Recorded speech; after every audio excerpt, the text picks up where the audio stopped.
We are still in the homeworks problem, so we're just going to read the problem that we have and we'll try to tackle it together, right? Okay, then you can pause the video and attempt the problem if you haven't, and if you have tried and had no luck, just listen carefully then.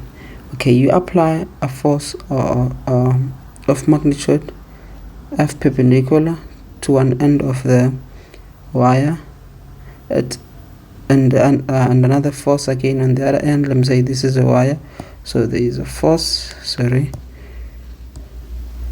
there is a force this way, and there is a force of F, and the force of F the other side, big F. I'm just to put it something like that. Okay, and what else? And then they're saying in opposite direction, and the cross section of a wire is this. Okay, so they didn't tell us anything, but you just know that the cross section has an area. Cross section area is given to be 8 millimeters square. You measure the fractional change, okay, of which is this, and then for several values of F. So you've been changing, this is an experiment, you've been changing the force and measuring these, the fractional change of several values of F, and now you plot a graph. You know, with physics we always plot graphs trying to get the relationships, right?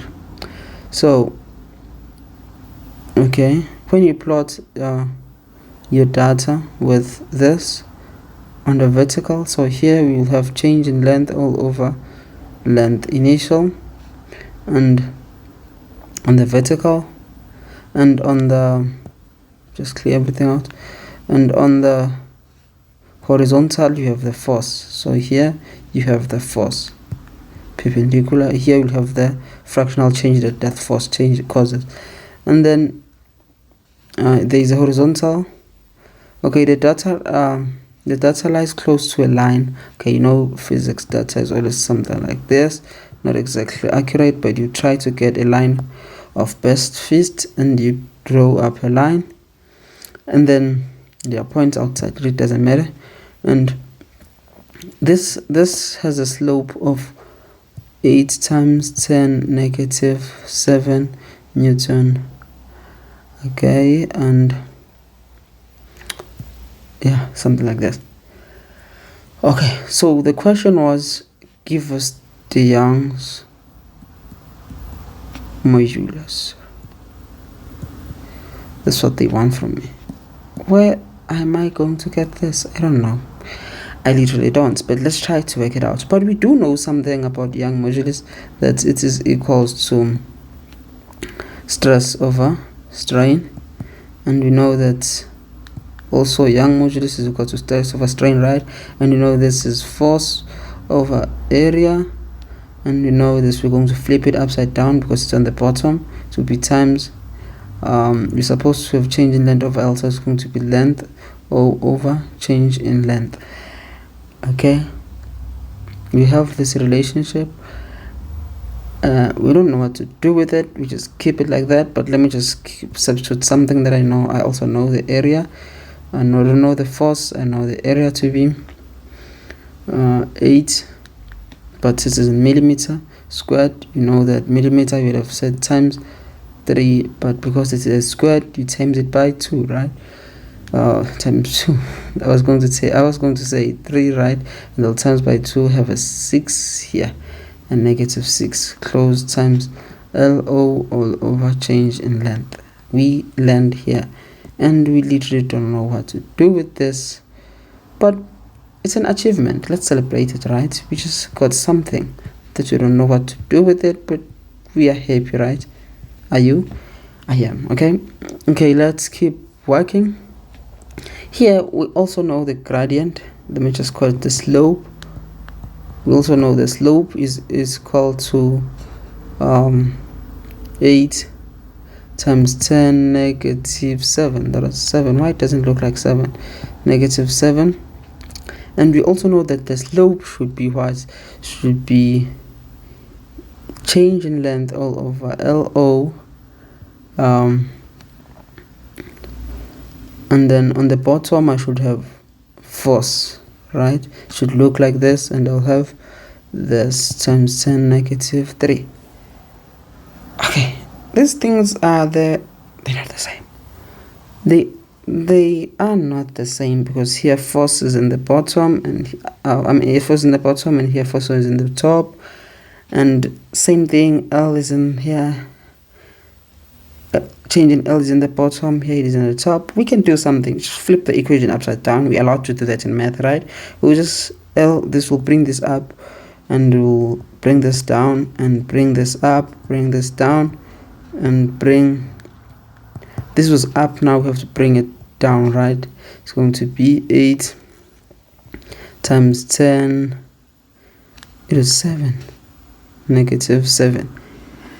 Now this thing look the same as this one. No, it doesn't again. Here force is over 1, here force is over 8. How are we going to do that? Simple. Just put that 8. How to put an 8 here? We're going to multiply by 1. We're going to multiply by 1 over 8 times 10, negative 6. Both side, you go away. 1 over 8 times 10, negative 6, both sides. And here now I will have LO is equals to, change in L is equals to F. Oh, that is multiply. But now there will be that 8 here times 10, negative 6 is equals to 1 over L times 10, negative 7.